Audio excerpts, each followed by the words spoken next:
Hello my dear student, आपका AKG study point में बहुत बहुत स्वागत है। बेटा आज हमारी फिजिक्स की 11वीं क्लास है, जिसमें हम क्या बहुत ही जबरदस्त मोस्ट इम्पोर्टेंट टॉपिक आने वाला टॉपिक पढ़ने वाले हैं। क्या है? किरचॉफ के नियम। बेटा ठीक है ना, बहुत ही जबरदस्त टॉपिक है बेटा, ठीक है ना। और ये प्रत्येक साल पूछा जाता है बेटा, ठीक है ना। तो इसको हम बहुत ही आसानी से सरल तरीके से कवर करेंगे और मैं बिल्कुल आपको यहीं पर याद हो जाए आपको तभी यहां से हटूंगा, वरना हटूंगा नहीं, इस बात की मेरी गारंटी है। बिल्कुल यहीं पर याद हो जाएगा, ठीक है ना। अच्छे से बस बिल्कुल ध्यान से आप पढ़िए, कॉपी पेन उठा लीजिए, ठीक है ना। जैसे मैं इधर लिखना स्टार्ट करूं आप उधर, तुरंत समझो, तुरंत लिखो, तुरंत वाली काम करो, ठीक है। ये नहीं कि कल पढ़ लेंगे, इतना टाइम आप अपने पास नहीं है, ठीक है। इसीलिए बेटा मैं भी तो कर सकता हूँ यार, पूरा किरचॉफ का नियम यहाँ पर उतार दूं, बस ये लाइन पढ़ते चला जाऊं, बस आपको बता दूं छुट्टी। लेकिन मजा नहीं आएगा यार, उतना मैं क्यों कहता हूँ, मैं भी आपको समझा रहा हूँ, ठीक है। फिर मैं अपने क्या उसी के लिए रिवीजन के साथ आप भी कॉपी पेन के साथ लिखें, तब ज्यादा अच्छा लगेगा आपको, खुद आंतरिक रूप से सुकून मिलेगा। हाँ हमने भाई ये समझा भी, याद भी किया और हमने लिख के भी देख लिया, ठीक है ना। तो इस चक्कर से बेटा ठीक है, 10वीं क्लास में हमने अनुगमन वेग के आधार पर ओम के नियम की उत्पत्ति हम कवर कर चुके हैं, वो 10वीं क्लास है, हमारी 10वां लेक्चर है। 9वीं क्लास में हमने वैद्युत धारा तथा अनुगमन वेग में क्या संबंध होता है उसको स्थापित किया था। बहुत ही इंपॉर्टेंट क्लास है, जिस किसी ने ना देखी हो वो जाकर बेटा अवश्य देखे, ठीक है ना। तो हम क्या करते हैं, टॉपिक स्टार्ट करते हैं, ठीक है ना। तो बेटा क्या था ना, इसको थोड़े कहानी के रूटीन में ले रहे हैं। वैद्युत परिपथ के संबंध में किरचॉफ ने दो नियम दिए। वैद्युत परिपथ के संबंध में किरचॉफ ने दो नियम दिए बेटा, ठीक है। प्रथम नियम जिसे हम क्या बोलते हैं, संधि का नियम बोलते हैं, और बंद पास का नियम जिसे हम क्या बोलते हैं, वोल्टता का नियम भी कहते हैं बेटा, ठीक है ना। अब क्या है आखिरकार हमारा प्रथम नियम, या जिसे हम कहते हैं संधि का नियम बेटा, ठीक है ना। प्रथम इन्होंने क्या बताया कि वैद्युत परिपथ में किसी भी संधि पर, वैद्युत परिपथ में किसी भी संधि पर मिलने वाली सभी धाराओं का बीज गणितीय योग क्या होता है, जीरो होता है। मान लो बेटा जो भी जितनी भी टोटल धाराएं, कोई संधि है, मैंने यहाँ पर बना ले रहा हूँ, ठीक है ना। यहाँ पर कोई एक बिंदु संधि, मैंने बिंदु ओ ले लिया, ठीक है, इसे बाद में मानेंगे। एक मैंने संधि ले लिया बेटा, ठीक है। संधि मतलब कोई पॉइंट जहां पर सब मिलने, यहाँ पर एक धारा ये आ रही बेटा, इसका नाम I1 दे दिया मैंने। एक धारा ये जा रही, इसका धारा नाम मैंने I2 दे दिया। और मान लो इधर से एक धारा निकल रही है बेटा, वो हमने क्या मान ली, I3 मान ली। एक धारा यहाँ से ये निकल रही है, इसको मैंने क्या मान लिया बेटा, I4 मान लिया।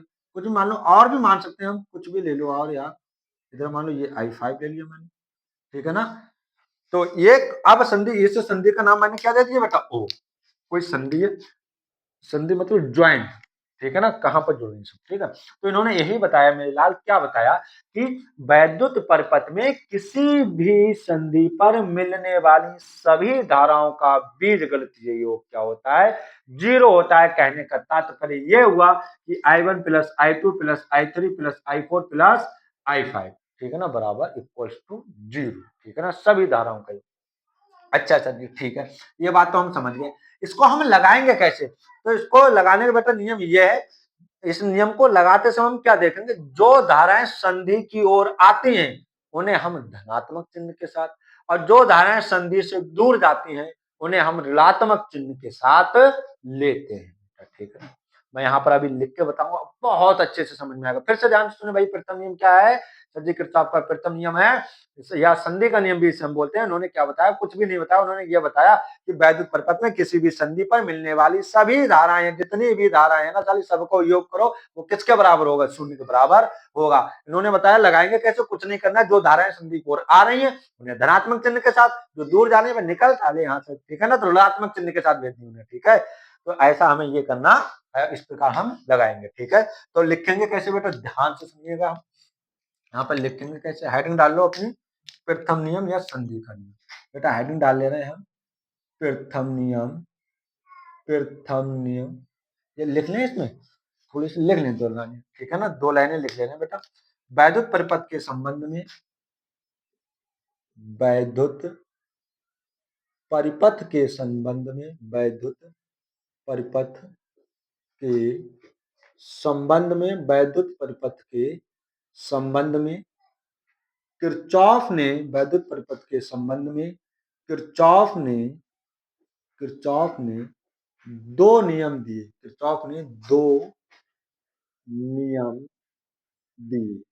किरचॉफ ने दो नियम, ठीक है ना। वैद्युत परिपथ के संबंध में किरचॉफ ने दो नियम दिए बेटा। अब है हमारी पहली हेडिंग जो रहेगी हमारी मेरे लाल, प्रथम नियम। क्या रहेगी?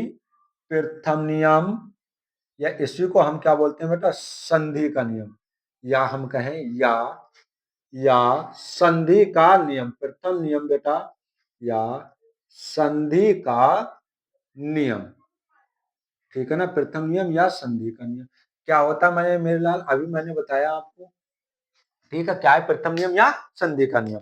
हमने अभी तो यही तो बताया बेटा।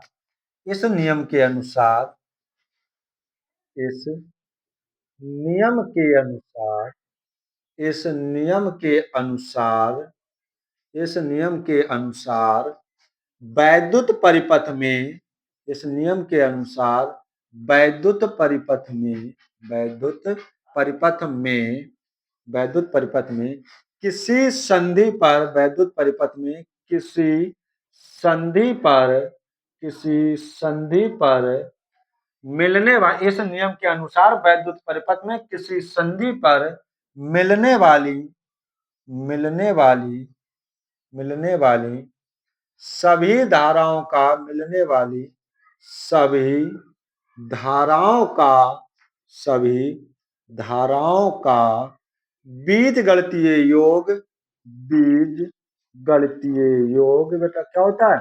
बीजगणितीय योग शून्य होता है। बीजगणितीय योग शून्य होता है, ठीक है। कहने का मतलब ये हुआ, इस नियम के अनुसार वैद्युत परिपथ में किसी संधि पर मिलने वाली सभी धाराओं का बीजगणितीय योग शून्य होता है। सर जी इसका मतलब ये हुआ बेटा, हम क्या कहें कि I1 plus I2 plus I3 plus I4 plus I5 equals to 0। यही तो हुआ। इसका मतलब इन सबको हम एक साथ ऐसे ना लिखकर हम टोटल का योग करके कैसे लिख सकते हैं? सिग्मा I बराबर 0, कितनी भी धाराएं हो सारी, ठीक है। सिग्मा I बराबर 0, सही है ना बेटा? यहां तक बात क्लियर हो गई। सभी का योग, योग का मतलब क्या है? सिग्मा बेटा, ठीक है ना। सिग्मा I बराबर 0, कितनी भी धाराएं सही, ठीक है, लिमिटेशन नहीं। अब क्या हुआ, इसके आगे लगाएंगे कैसे, ठीक है ना। इस नियम को लगाते समय, वो भी लिखवाते रहे बेटा, इस नियम को, इस नियम को लगाते समय, इस नियम को लगाते समय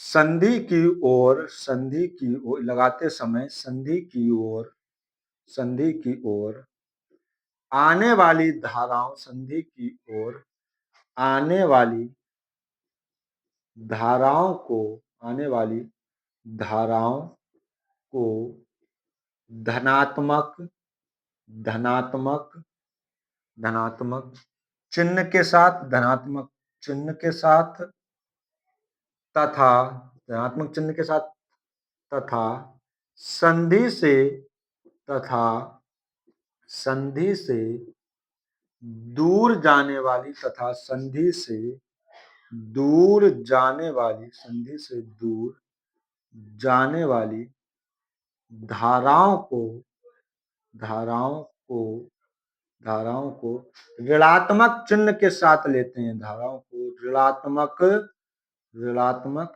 चिन्ह के साथ, ऋणात्मक चिन्ह के साथ लेते हैं। मतलब ये हुआ बेटा क्या, इस नियम को लगाते समय हम क्या करेंगे? संधि की ओर आने वाली धाराओं को धनात्मक चिन्ह के साथ तथा संधि से दूर जाने वाली धाराओं को ऋणात्मक चिन्ह के साथ लेते हैं। अच्छा सर जी, अब हम समझ गए कि संधि की ओर जो धाराएं आ रही हैं उन्हें प्लस में लेंगे और जो संधि से दूर जा रही हैं उन्हें हम माइनस में लेंगे। बिल्कुल सही बात मेरे लाल। इसका मतलब ये हुआ सर जी, जो I1 है ना और जो प्लस I2 है, ठीक है, इन्हें तो हम धनात्मक चिन्ह के साथ, क्यों सर जी? अभी तो आपने बताया यार संधि की ओर आ रही, बिल्कुल सही बात। संधि से दूर कौन सी जा रही? उन्हें माइनस चिन्ह के साथ, मतलब I3, मतलब I4, मतलब I5। ये मत देखना बेटा, अब इनका योग क्या है बेटा? 0। ये मत देखना इधर 2 है इधर 3, उसका कोई मतलब नहीं। जो मान होगा दोनों का वैसे बराबर आएगा, ठीक है। I1 प्लस I2 बेटा माइनस वाली चीज उधर ले जाओ, प्लस प्लस की हो जाएगी, ये भी प्लस की हो जाएगी, ये भी प्लस की हो जाएगी। ये मत सोचना इधर बेटा I1 I2 है, इधर I3 I4 I5 I5 है, इधर 3 हो गए, इधर 2 नहीं। इन दोनों के मान बराबर होंगे। हो सकता है इसका 3 मान है, ठीक है, दोनों का 1.5 1.5, तो इसका एक एक एक होगा, ठीक है, ऐसे में, ठीक है ना। अच्छा सर जी, हमें एक चीज दिखाई पड़ रही क्या, कि सर जी जो संधि की ओर आ रही है उनका बीजगणितीय योग संधि से दूर जाने वाली धाराओं के बीजगणितीय योग के बराबर है। बिल्कुल सही दिखाई पड़ा यार। क्या अब यहाँ पर हम देख रहे हैं कि I1 I2 संधि की ओर आ रही है, इसका मतलब ये हुआ कि संधि की ओर आने वाली धाराओं का बीजगणितीय योग मतलब I1 प्लस I2 संधि से दूर जाने वाली धाराओं के बीजगणितीय योग के बराबर होती है, ठीक है ना। तो ये लाइन भी हम लिख ले रहे हैं। अतः अतः संधि की ओर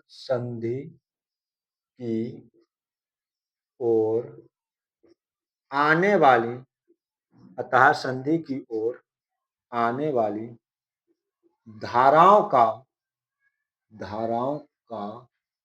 बीजगणितीय योग बीजगणितीय बीजगणितीय योग संधि से दूर जाने वाली संधि से दूर जाने वाली धाराओं के संधि से दूर जाने वाली धाराओं के बीजगणितीय बीजगणितीय बीजगणितीय योग के बराबर। अतः संधि की ओर आने वाली धाराओं का बीजगणितीय योग संधि से दूर जाने वाली धाराओं के बीजगणितीय योग के बराबर होता है बराबर होता है। इसका मतलब ये हुआ मेरे लाल, जितनी धारा संधि की ओर आएगी उतनी ही धारा संधि से दूर जाएगी। अर्थात सर जी ये हुआ कि जितना आवेश संधि की ओर प्रवाहित होगा उतना ही आवेश संधि से दूर जाएगा। इसका मतलब ये हुआ संधि पर ना तो आवेश का संचय होगा, ठीक है, संचय का मतलब ना तो इकट्ठा होगा और ना ही मतलब विनाश कमी होगी आवेश में, तभी तो धाराओं का मान बराबर होगा। आप सोचो यहाँ पे यार 2 कूलम आवेश आ रहा है, यहाँ पे 1 कूलम आवेश निकल रहा है, तो क्या धारा ये बराबर हो जाएगी? नहीं हो पाएगी ना। तो बराबर कब हो पाएगी कि जितना आवेश प्रवाहित हो उतना ही आवेश यहां से निकले। इसका मतलब ये हुआ आवेश को तो ना तो बेटा हम क्या कर रहे हैं संचय कर रहे हैं, इकट्ठा हो पा रहा है, ना तो हम उत्पन्न कर रहे हैं और ना ही हम उसका नष्ट कर रहे हैं। इसका मतलब ये हुआ आवेश संरक्षित रह रहा है। इसीलिए तो हम क्या कहते हैं, इसे आवेश संरक्षण का नियम भी कहते हैं। और बहुविकल्पीय में पूछता है मेरे लाल कि किरचॉफ का प्रथम नियम आधारित है, 4 ऑप्शन दे देगा। आवेश संरक्षण पर आधारित है, ऊर्जा संरक्षण पर आधारित है, द्रव्यमान संरक्षण पर आधारित है, या इनमें से कोई नहीं। तो बेटा आप क्या कहोगे मेरे लाल, आवेश संरक्षण पर आधारित है। क्यों आधारित है मैंने ये भी समझा दिया, इसलिए आधारित है कि जितनी धारा संधि को आ रही है उतनी ही धारा संधि से दूर जा रही है। मतलब जितना आवेश आ रहा है उतना ही आवेश जा रहा है। मतलब आवेश को ना तो हम उत्पन्न कर रहे हैं और ज्यादा और ना ही हम उसको विनाश कर रहे हैं, ठीक है ना। तो कहते हैं ये नियम आवेश संरक्षण पर आधारित है। ठीक, तो ये लाइन लिख लें। तो हम क्या लिखेंगे बेटा, बीजगणितीय योग बराबर होता है। तो अब नई लाइन से एक चीज और लिख लो, अतः, इधर लिख लो बेटा, दिखाई पड़ रहा है इधर देख लो, दिखाई पड़ रहा नहीं पड़ता है बेटा स्क्रीनशॉट ले लो ना, ठीक है ना। इसका स्क्रीनशॉट ले लो, फिर मिटा के लिख दूं, आ जाएगा बेटा इसमें, मुझे लग रहा है आना आ जाना चाहिए, ठीक है ना। हो गया ना।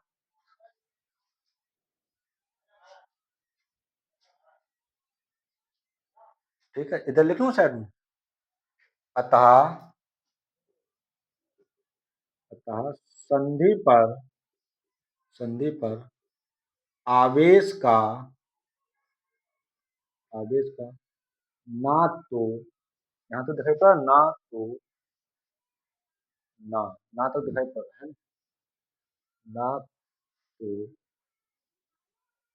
संचय होता है, ना तो संचय होता है, ना तो संचय होता है और ना ही विनाश होता ना ही विनाश होता है। इसलिए इसलिए यह नियम आवेश संरक्षण पर आधारित है। यह आवेश संरक्षण पर आधारित आधारित आधारित है।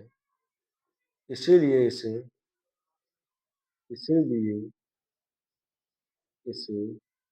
धारा नियम भी कहते हैं। धारा नियम भी कहते दिखाई पड़ रहा है। बिल्कुल सही बात। अतः संधि पर आवेश का ना तो संचय होता है और ना ही विनाश होता है, इसलिए यह नियम आवेश, बेटा क्या आवेश संरक्षण लिखा हुआ है, आवेश संरक्षण, ठीक है ना, आवेश संरक्षण पर आधारित है, इसलिए इसे धारा नियम भी कहते हैं। धारा नियम भी कहते हैं। ये संरक्षण लिखा हुआ है, क्या बेटा, संरक्षण, ठीक है ना। तो ये आपका क्या हुआ बेटा, किरचॉफ का प्रथम नियम बहुत ही जबरदस्त तरीके से कंप्लीट हो गया बेटा, ठीक है। इसका आप स्क्रीनशॉट ले लीजिए, इससे ज्यादा आपको नहीं लिखना है। और किरचॉफ के नियम में अगर पूछेगा तो इससे ज्यादा पूछने वाला नहीं है, ठीक है ना। तो हम किरचॉफ का प्रथम नियम या संधि का नियम हम इसे बेटा क्या कंप्लीट कर चुके हैं, ठीक है। फिर से एक बार ध्यान से सुन ले, ठीक है ना। अच्छा, लास्ट के 2 मिनट में मैं क्या टोटल पूरा रिवाइज करवा दूंगा, ठीक है ना। अब आ जाओ बेटा, मिटा दूं मैं, जमू रे, चलो बेटा, ठीक है ना, मिटा दे रहे हैं, ठीक है। अब बेटा अपने क्या पढ़ने वाले हैं, द्वितीय नियम, या हम जिसे बोलते हैं बंद पास का नियम। द्वितीय नियम या बंद पास का नियम बेटा क्या होता है, ठीक है ना, ध्यान से सुनिएगा। द्वितीय नियम क्या होता है या बंद पास का नियम हम बोले तो क्या होता है बेटा, इस नियम के अनुसार इन्होंने क्या होता है द्वितीय नियम में, इस नियम के अनुसार वैद्युत परिपथ में या किसी वैद्युत परिपथ में प्रत्येक बंद पास के विभिन्न खंडों में, प्रत्येक बंद पास के विभिन्न खंडों में बहने वाली धारा तथा उनके संगत प्रतिरोधों का, देखो बेटा क्या है, प्रथम नियम या प्रथम नियम सॉरी द्वितीय नियम, द्वितीय नियम या बंद पास का नियम,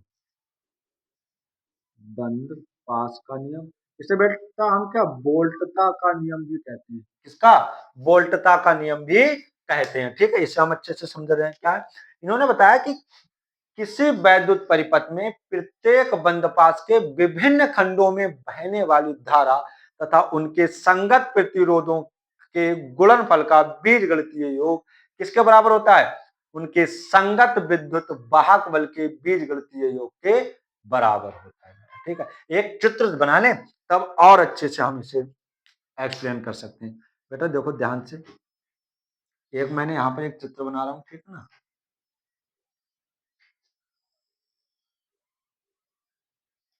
सही है, टेढ़ा हो गया यार,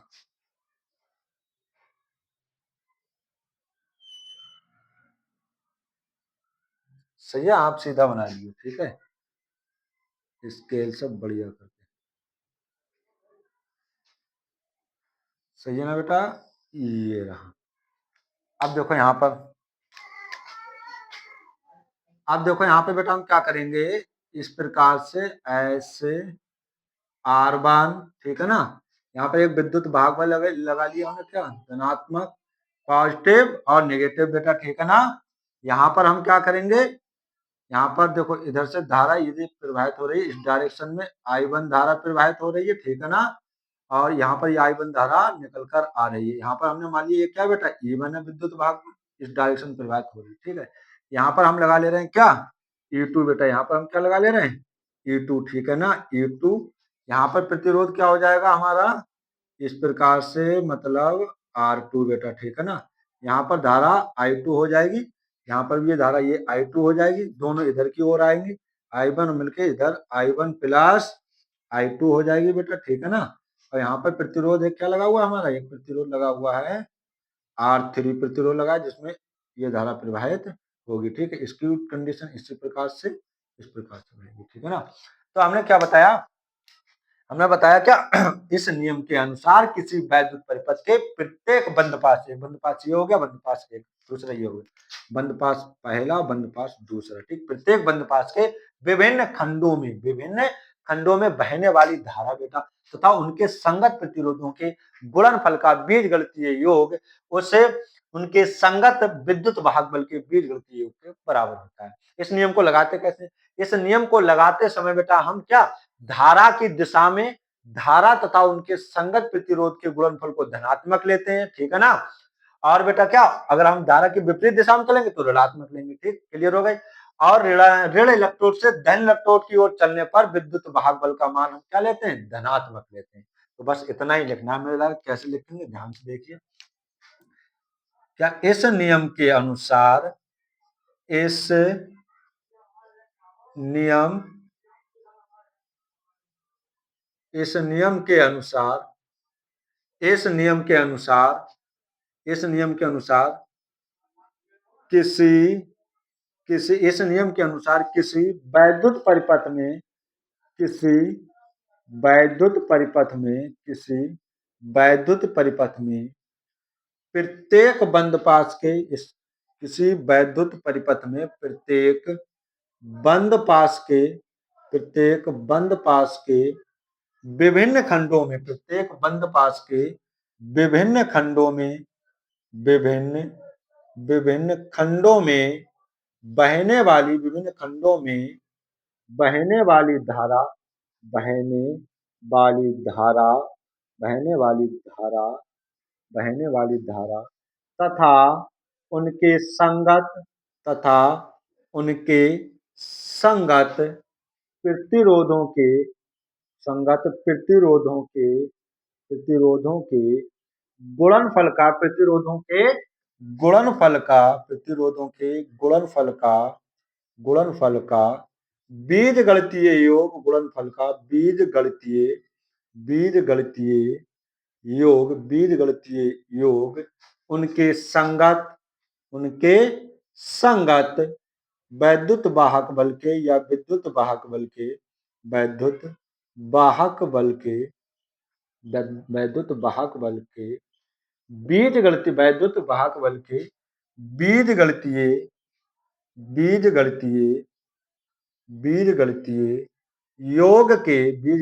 योग के बराबर होता है। बीजगणितीय योग के बराबर होता है, ठीक, बीजगणितीय योग के बराबर होता है, ठीक है। ये तो बताया इस नियम के अनुसार किसी वैद्युत परिपथ में प्रत्येक बंद पास के विभिन्न खंडों में बहने वाली धारा तथा उनके संगत प्रतिरोधों के गुणनफल का बीजगणितीय योग उनके संगत वैद्युत वाहक बल के बीजगणितीय योग के बराबर होता है। दैट इज मतलब अर्थात बेटा क्या धारा आई उनके संगत प्रतिरोध आर का बीजगणितीय योग वैद्युत वाहक बल ई के बीजगणितीय योग के बराबर होता है। ये बात है, ठीक है ना। अब आगे हम इसे लिखना चाहें तो कैसे इस नियम को लगाते समय लिखेंगे? इस नियम को लगाते समय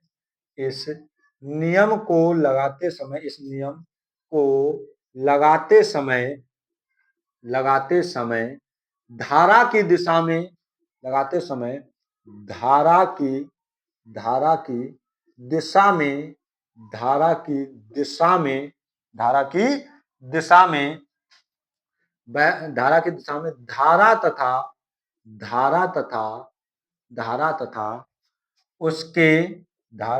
उसके संगत प्रतिरोध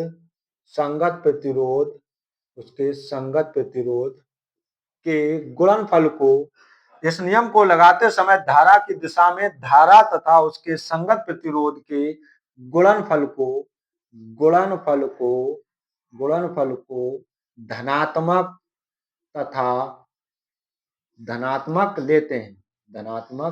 लेते हैं। फिर से ध्यान सुनिए, इस नियम को लगाते समय धारा की दिशा में धारा तथा उसके संगत प्रतिरोध के गुणनफल को धनात्मक लेते हैं, धारा की विपरीत दिशा में ऋणात्मक लेंगे, ठीक है बच्चे, मैं नहीं लिख रहा हूं, आप समझ जाओ, ठीक है। धनात्मक लेते हैं। ऋण इलेक्ट्रोड से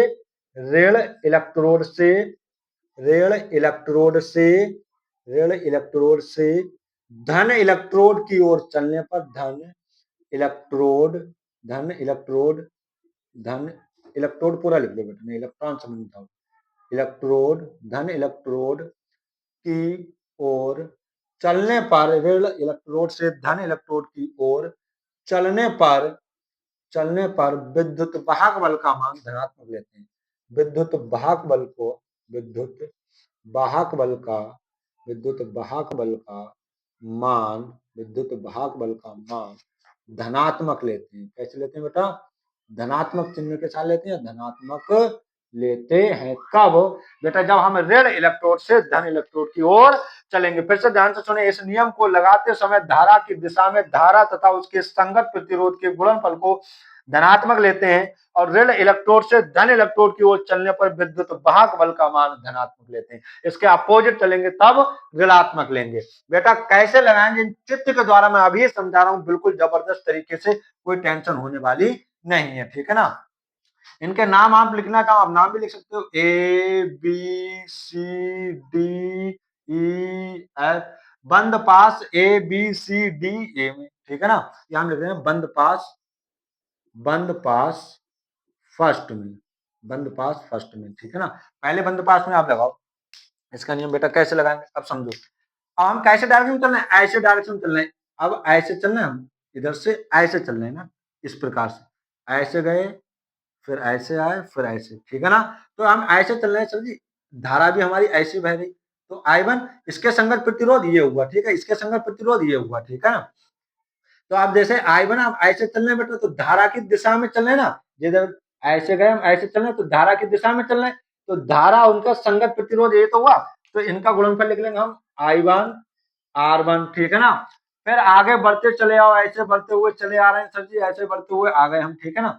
फिर ऐसे अगर हम जाएंगे फिर से हम, अब देखो हम ऐसे इस बंद पास में, अब इस बंद पास में क्या ये धारा है और इसके संगत प्रतिरोध ये वाला है। अब हम जा रहे हैं ऐसे, ऐसे घूम के ऐसे गए ना, तो अब धारा ये वाली भूल जाओ, आप इस प्रतिरोध के संगत ये वाली धारा है, तो अब हम जा रहे हैं ऐसे, और धारा आ रही ऐसी, तो हम धारा के विपरीत डायरेक्शन में जा रहे हैं। जब विपरीत डायरेक्शन में जाएंगे तो उसको हम माइनस चिन्ह के साथ लेंगे उनके गुणनफल को बेटा। ठीक है ना? बराबर।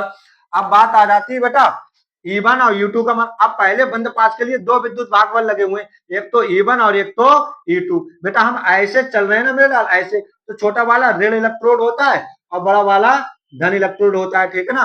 अब हम चल रहे हैं ऐसे, तो नेगेटिव से ऋण इलेक्ट्रोड से धन इलेक्ट्रोड की ओर ऐसे में चल रहे हैं, तो ये प्लस का रहेगा हमारा E1। ठीक है ना?